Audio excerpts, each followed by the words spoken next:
Uma das maiores dúvidas de quem atua na política hoje, seja político, pré-candidato ou profissional de comunicação, é esta: existe alguma legislação para a pré-campanha? Está tudo liberado? Está tudo proibido? Ou tudo depende da interpretação de quem está fazendo? Essa dúvida não é pequena, é legítima e ela cresce à medida que a pré-campanha se torna cada vez mais sólida e antecipada no Brasil. Hoje nós vemos pré-candidatos ao Senado, governador, deputado e até presidente se movimentando com muito mais antecedência. Alguns já fazem jingle, alguns já se colocam publicamente como pré-candidatos, e isso gera insegurança. Afinal, existe alguma lei que protege ou oriente esse período? A resposta é técnica e muito mais simples do que muita gente imagina. Quando falamos em pré-candidatura, a primeira coisa que precisamos entender é: a legislação existe, mas ela não é tão detalhada como muitos gostariam. O novo Código Eleitoral está em discussão no Congresso.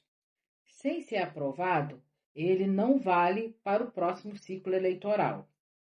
Então, o que vale hoje?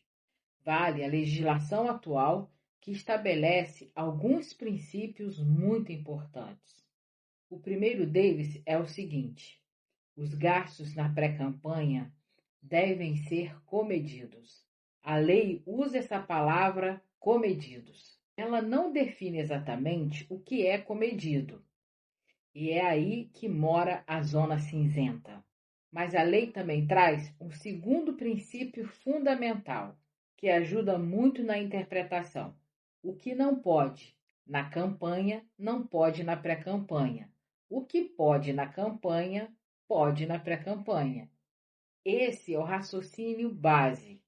Vamos para exemplo prático. Se não pode outdoor na campanha, não pode outdoor na pré-campanha.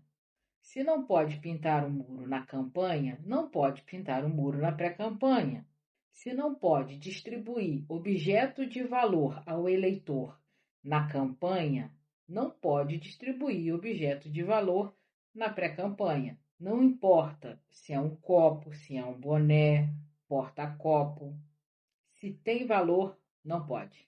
Por outro lado, se algo é permitido na campanha, é permitido na pré-campanha.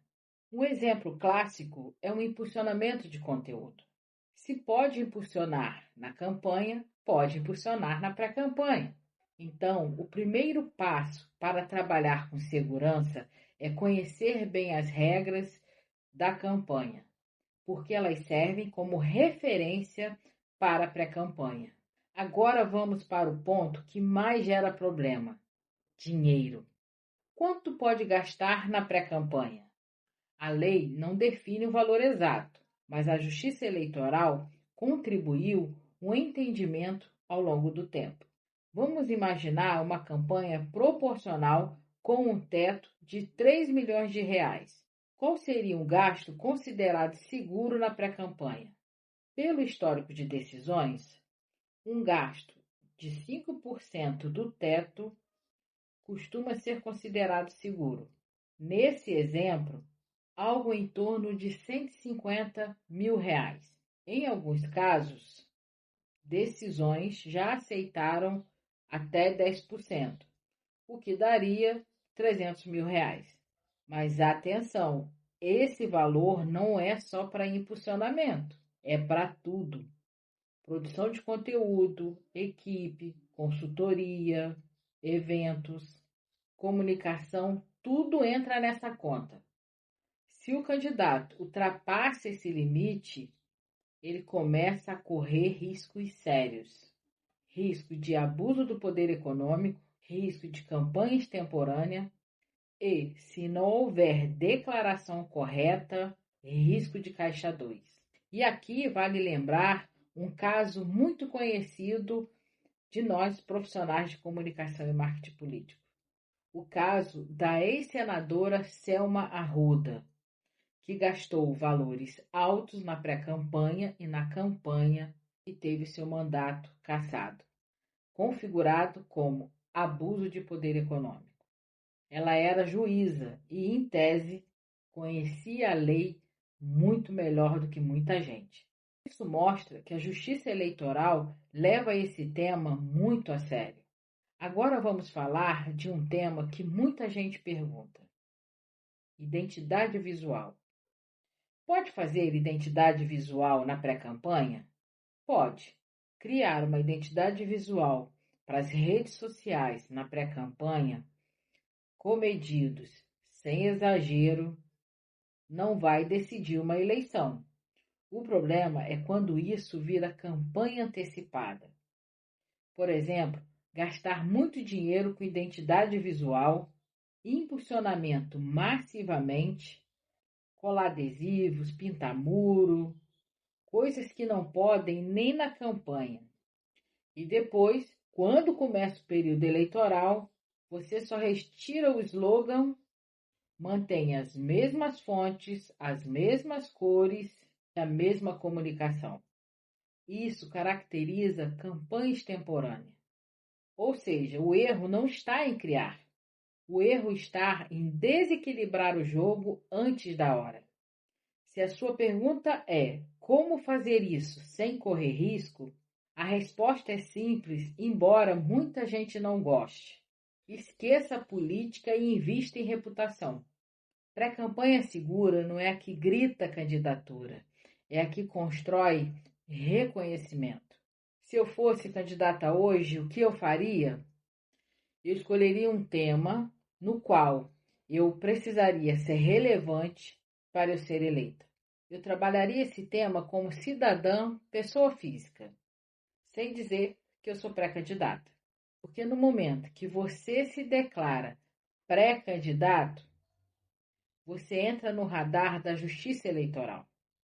Agora, enquanto você entra como pessoa física, você tem direito de se comunicar, de se expressar e de se promover. Isso não é ilegal, isso é direito. Então, você cria conteúdo, cria uma websérie, cria um projeto e cria uma autoridade sobre um tema. Sem pedir voto, sem falar de eleição, sem pedir apoio político. Você se torna conhecido. Porque, no fim das contas, a lógica continua sendo a mesma. Tem mais chance de vencer uma eleição quem tem reputação e é mais conhecido. A pré-campanha bem feita não é sobre testar limites da lei. É sobre não precisar testar esses limites.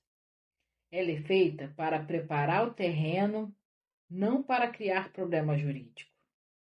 E é por isso que profissionais de comunicação, assessores, não podem estar confusos nesse período. Nós precisamos dominar a lei, entender o espírito da norma e agir com estratégia. Esse foi o nosso terceiro vídeo da nossa série exclusiva sobre pré-campanha eleições 2026. Se esse conteúdo fez sentido para você, deixa seu like, seu comentário, compartilhe com quem é da área e não esqueça de se inscrever no canal e ativar as notificações clicando no sininho.